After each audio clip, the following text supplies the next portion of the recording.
राशि news channel, सच है तो बोलेगा। उत्तर प्रदेश के बरेली जोन में पहली बार लोगों के लिए सिंगल विंडो सिस्टम शुरू किया गया। बरेली के एसएसपी कार्यालय में अपर पुलिस महानिदेशक एडीजी जोन राजकुमार ने सिंगल विंडो सिस्टम का उद्घाटन किया।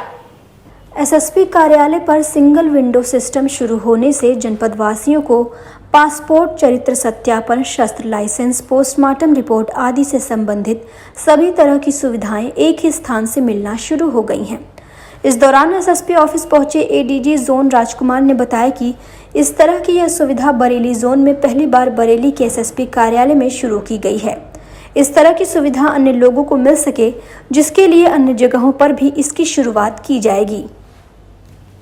आज बरेली पुलिस ऑफिस में सिंगल विंडो सिस्टम का उद्घाटन किया गया है। ये जनहित गारंटी योजना के जो प्रावधान है उसके अनुपालन में जो भी आम जनता के लिए वेरिफिकेशन रिपोर्ट, शस्त्र लाइसेंस नवीनीकरण, इस तरह के या पोस्टमार्टम की रिपोर्ट की प्राप्ति, इस तरह कई सारे एप्लीकेशंस और जो सर्विसेज होते हैं उनके लिए एक सिंगल विंडो व्यवस्था यहाँ पर लागू की गई है, जिससे कि व्यक्ति को यहाँ वहाँ भटकना न पड़े और यहाँ पर आकर के अपना एप्लीकेशन दे और समय सीमा के अंतर्गत सभी का रिपोर्ट के लिए समय सीमा निर्धारित है। उस समय सीमा के अंतर्गत वो रिपोर्ट उनको प्राप्त हो जाएगी। अधिकतम कितना समय से निर्धारित? तो ये अलग अलग के लिए अलग अलग रिपोर्ट्स के लिए अलग अलग व्यवस्था है। उसके लिए चार्ट यहाँ लगा हुआ है, कुछ 15 दिन है, कुछ 10 दिन में है, लेकिन जो भी समय सीमा निर्धारित की गई है उसमें पूरा एफर्ट रहेगा कि उसमें उनको प्राप्त हो जाए। और जो जनहित गारंटी योजना सरकार की बनी हुई है उसका क्रियान्वयन के लिए ये एक बहुत अच्छी पहल एसएसपी बरेली के द्वारा की गई है और ये बहुत अच्छा व्यवस्था है, जिससे आम जनता को इससे सुविधा मिलेगी और जो छोटे लेवल पे भ्रष्टाचार की शिकायतें आती हैं उस पर भी इसमें काफी हद तक अंकुश लगेगा। क्या लगता है ये पहल जो है सिर्फ पहली बार बरेली में हुई है? बरेली जोन में तो नहीं है शायद। हाँ, बरेली जोन में ऐसा नहीं है और यहाँ पर क्योंकि ये व्यवस्था अच्छी लागू की गई है, इसको हम लोग कोशिश करेंगे बरेली जोन के अन्य जनपदों में भी इसको लागू किया जाए, क्योंकि इससे ये आम जनता के लिए ये लाभान्वित रहेगा और इससे एक पुलिस की छवि में भी एक उभार आएगा, एक बेहतर पुलिस की छवि उभर करके आएगी। वाराणसी स्थित गिरजाघर चौराहे पर कोदई चौकी व्यापार मंडल की ओर से पूर्व प्रधानमंत्री स्वर्गीय अटल बिहारी वाजपेयी की पुण्यतिथि मनाई गई। इस दौरान उपस्थित सभी सदस्यों ने पूर्व प्रधानमंत्री स्वर्गीय अटल बिहारी वाजपेयी को श्रद्धांजलि दी। भारत के पूर्व प्रधानमंत्री व्यक्तित्व स्वर्गीय अटल बिहारी वाजपेयी का जीवन काल एवं उनका इतिहास आज भी लोगों के दिलों में जिंदा है। वहीं आज पूर्व प्रधानमंत्री स्वर्गीय अटल बिहारी वाजपेयी के पुण्यतिथि पर जिले के कोदई चौकी व्यापार मंडल की ओर से कार्यक्रम में व्यक्तित्व स्वर्गीय अटल बिहारी वाजपेयी के तैलचित्र पर माल्यार्पण एवं पुष्प अर्पित कर पुण्यतिथि मनाई गई। इस दौरान मीडिया से बातचीत में समाजसेवी प्रभास सिंह वर्मा ने कार्यक्रम के बारे में जानकारी दी। आज हम लोग स्वर्गीय अटल बिहारी वाजपेयी जी जो हमारे पूर्व प्रधानमंत्री थे, उनका हम लोग गिरजाघर चौराहे पर कोदई चौकी व्यापार मंडल की तरफ से श्रद्धांजलि दे रहे हैं। 16 अगस्त 2018 को ये हम सभी काशीवासी या पूरे भारतवासियों के लिए बहुत ही दुख का दिन था जब इनका निधन उस दिन हो गया। और अटल बिहारी वाजपेयी जैसे प्रधानमंत्री ना देश में कभी हुए, ना होंगे, ना आज तक उनकी कमी को कोई पूरा कर पाया है। उन सभी विचारों को याद करते हुए आज अटल बिहारी वाजपेयी जी को हम सारे व्यापार मंडल के लोग, समाज सेवी के लोग मिलकर यहाँ पर श्रद्धांजलि अर्पित कर रहे हैं, फूल अर्पित कर रहे हैं। जिलाधिकारी कौशल राज शर्मा ने सर्किट हाउस पहुंचकर वीवीआईपी रूम का निरीक्षण किया। जिलाधिकारी के इस निरीक्षण के दौरान वाराणसी के सर्किट हाउस में नए कमरों के निर्माण के मद्देनजर पीडब्ल्यूडी के ठेकेदार भी मौजूद रहे। सर्किट हाउस में मीडिया से बातचीत में डीएम कौशल राज शर्मा ने बताया कि सर्किट हाउस में आने वाले वीवीआईपी लोगों के लिए कमरों की संख्या काफी कम है। अधिक कमरों की जरूरत महसूस करते हुए अब 50 नए कमरे बनाए जाने की योजना है, जिसके लिए सरकार से स्वीकृति भी मिल चुकी है। उन्होंने बताया कि नए कमरों के निर्माण के बाद सर्किट हाउस में करीब 62 कमरे हो जाएंगे, जिससे भारत सरकार एवं उत्तर प्रदेश सरकार के आने वाले मंत्रियों एवं अधिकारियों को किसी भी प्रकार की दिक्कतों का सामना नहीं करना पड़ेगा। वाराणसी में सर्किट हाउस की जो क्षमता है वो काफ़ी कम है। यहाँ केवल 12 स्वीट और कमरे हैं और 2 हमारे गवर्नर स्वीट हैं। कुल मिला के इसकी क्षमता इतनी कम है, जिस हिसाब से माननीय प्रधानमंत्री जी के यहाँ से सांसद चुने के बाद और इतने डेवलपमेंट कार्य होने के बाद जो हमारे अतिथि आते हैं, श्रद्धालु आते हैं या हमारे सरकारी अधिकारी कर्मचारी माननीय मंत्रीगण आते हैं, वो बहुत बड़ी संख्या में बढ़ चुका है। उसको देखते हुए पिछले 1 साल से आवश्यकता महसूस की जा रही थी कि सर्किट हाउस की कैपेसिटी को हमें बढ़ाना चाहिए और यहाँ नए कमरे बनाने चाहिए। उसी का डिज़ाइन फाइनल करवाया जा रहा है, उसकी धनराशि स्वीकृत हो गई है और जैसे ये डिज़ाइन फाइनल होगा जल्दी ही 1 महीने के अंदर इसका निर्माण कार्य भी चालू हो जाएगा। हमारी कोशिश है कि कम से कम 50 नए कमरे सर्किट हाउस में बन जाएं। उसमें एक पूरी नई एनेक्सी प्लान हो रही है। एक और भी पहले बिल्डिंग 12 कमरे की बननी चालू थी, वो भी निर्माण कार्य आने वाले 6 महीने में पूरा हो जाएगा।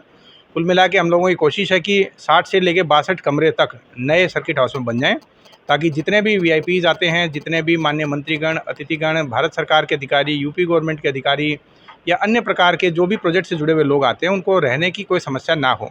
अब आने वाले समय में कुंभ का भी आयोजन होना है और 2.5 साल बाद जो कुंभ का आयोजन होगा तो उसके भी श्रद्धालु यहाँ पे आएंगे। तो उसको देखते हुए भी हमारी कोशिश है कि उससे पहले सारा कार्य समाप्त हो जाए और काफ़ी अच्छी कैपेसिटी सर्किट हाउस की हो जाए, ताकि यहाँ पे रहने वाले मेहमानों को किसी प्रकार की कोई दिक्कत का सामना ना करना पड़े। यहाँ पे हम लोग दोनों प्रकार के रूम्स बनवा रहे हैं। स्वीट जो होते हैं जिसमें छोटा ड्राइंग रूम और बेडरूम होता है, उस प्रकार के कमरे भी हैं। और सिंगल रूम्स की ज़्यादा डिमांड रहती है कि लोग आते हैं, उन्हें 1-2 रात रुकना होता है, तो सिंगल रूम जिसमें टॉयलेट बाथरूम अटैच हो, छोटी पेंट्री हो, उस तरह के सिंगल रूम ज़्यादा हैं। उसके बाद स्वीट हैं और 1-2 बड़े जंबो VIP रूम भी हैं, जिसके अंदर डाइनिंग, ड्राइंग और बेडरूम की सारी कैपेसिटी हो। तो तीनों प्रकार के कमरे यहाँ पे बनवाए जा रहे हैं। सिंगल रूम की ज़्यादा डिमांड होने की वजह से सिंगल रूम ज़्यादा हैं, उसके बाद डबल स्वीट रूम है और उसके बाद 2 बड़े VIP जंबो रूम्स हैं। तो कुल मिला के इस तरह करीब 60-62 रूम की यहाँ पे सर्किट हाउस में कंस्ट्रक्शन प्लान हो रही है और लगभग उसका कार्य शुरू हो गया है और 1 महीने में गति पकड़ लेगा। कोशिश ये है कि 1-1.5 साल में सारा कार्य पूरा करा के इसको हैंडओवर करा लिया जाए। आगामी 19 अगस्त को वाराणसी स्थित इस्कॉन मंदिर में श्री कृष्ण जन्माष्टमी महोत्सव समारोह का आयोजन किया जाएगा। साथ ही अगले दिन 20 अगस्त को इस्कॉन के संस्थापक आचार्य श्रीला प्रभुपाद का आविर्भाव दिवस समारोह आयोजित किया जाएगा। इस्कॉन वाराणसी द्वारा 19 अगस्त को आयोजित श्री कृष्ण जन्माष्टमी समारोह में सभी मेहमानों के लिए 24 घंटे कीर्तन, महाअभिषेक, महाआरती और हलवा प्रसाद का वितरण किया जाएगा। प्रवचन रात 10 बजे से शुरू होगा। इसके बाद कलश महाअभिषेक रात 11 बजे और महाआरती मध्यरात्रि में होगी। इस अवसर पर इस्कॉन मंदिर परिसर में बच्चों के लिए game stall, book stall, gift stall, कलश स्टॉल और अन्य स्टॉल भी होंगे, जो मेहमानों को मंदिर के नियमित कार्यक्रमों के बारे में सूचित करेंगे। जन्माष्टमी के दिन 2 लाख से ज़्यादा की संख्या में मेहमानों के आने की उम्मीद है। वहीं इस्कॉन वाराणसी 20 अगस्त को संस्थापक आचार्य श्रीला प्रभुपाद की 126वीं वर्षगांठ भी मना रहा है। इस अवसर पर प्रवचन, पुष्पांजलि, आरती और 108 भोग प्रसाद अर्पित किए जाएंगे। हम लोग जो जन्माष्टमी का आयोजन करने जा रहे हैं उसके बारे में जस्ट मैंने भी आपको बताया कि 19 तारीख को जो मेन महोत्सव है वो है कृष्ण जन्म उत्सव और 20 तारीख को जो मेन महोत्सव है वो है श्रील प्रभुपाद जी जो हमारे संस्थापक आचार्य हैं उनके आविर्भाव दिवस का उत्सव। तो 19 तारीख को 24 घंटे कीर्तन का आयोजन है। उसके अलावा बच्चों के लिए फैंसी ड्रेस कॉम्पिटिशन है। 10 बजे रात में प्रवचन होगा श्रीमान अच्युत मोहन प्रभु जी के द्वारा और 11 बजे रात में महाअभिषेक और महाआरती होगी। और क्या क्या कार्यक्रम आयोजन हो रहा है और क्या इस बार? उसके अलावा जितने भी श्रद्धालु आएंगे सबके लिए भगवान का महाप्रसाद हलवा प्रसाद बटेगा।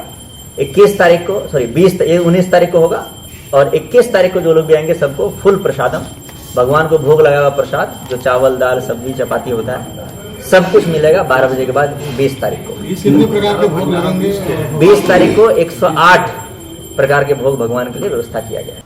आजमगढ़ पुलिस प्रशासन ने शिक्षक पात्रता परीक्षा 2022 में वांछित नकल माफिया इसरार खान पर बड़ी कार्रवाई की है। पुलिस ने इसरार खान की कुल 35 लाख रुपए की चल संपत्ति को कुर्क कर लिया है। शिक्षक पात्रता परीक्षा 2022 के दौरान नकल कराने के लिए गैंग बनाकर साजिश करके परीक्षार्थियों से अवैध धन वसूली करना व परीक्षा की सूचिता को भंग करने के लिए योजनाबद्ध रूप से प्रयास करने वाले गैंग से संबंधित 22 अभियुक्तों को गिरफ्तार किया गया था, जिसकी विवेचना क्षेत्राधिकारी मनोज कुमार सिंह द्वारा की जा रही थी। विवेचना के दौरान अभियुक्त इसरार खान का नाम प्रकाश में आया, जिसकी गिरफ्तारी हेतु अनेकों प्रयास किए गए, लेकिन अभियुक्त इसरार खान गिरफ्तार नहीं हुआ। पुलिस अधीक्षक आजमगढ़ अनुराग आर्य द्वारा अभियुक्त की गिरफ्तारी हेतु 10,000 रुपए का पुरस्कार भी घोषित किया गया था, परंतु फिर भी वह गिरफ्तार नहीं हुआ, जिसके बाद पुलिस ने इस कार्रवाई को अंजाम दिया है। लंबे समय से फरार चल रहे थे पेपर लीक मामले में, उनके ऊपर आजमगढ़ पुलिस ने कार्रवाई की है। क्या मामला है सर? यूपीटीईटी पेपर लीक के संबंध में एक गिरोह का पर्दाफाश पुलिस के द्वारा किया गया था, जिसमें इसरार खान नाम के अभियुक्त का नाम प्रकाश में आया था।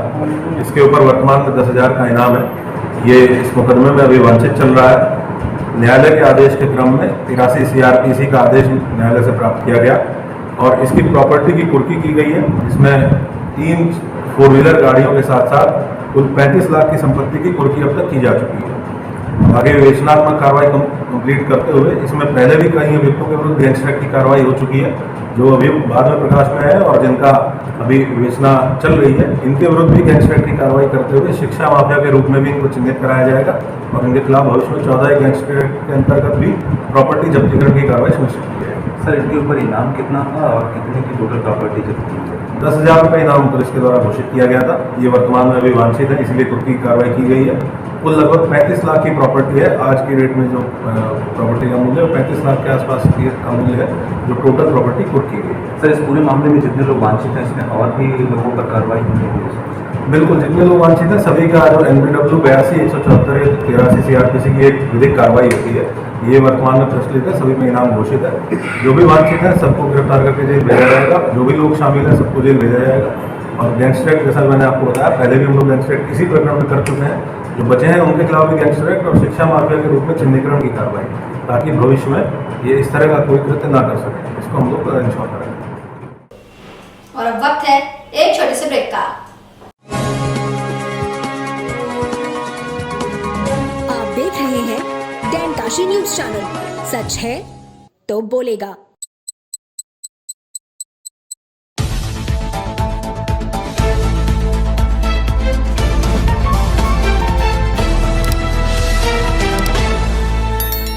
पूर्वांचल की खबरों से जुड़े रहने के लिए आज ही सब्सक्राइब करें हमारा YouTube चैनल डैन काशी। और हाँ, लेटेस्ट अपडेट्स के लिए बेल आइकन को प्रेस करना ना भूलें। और आपके पास है कोई जानकारी या है कोई सूचना तो हमारे दिए गए नंबर पर आप हमसे संपर्क कर सकते हैं।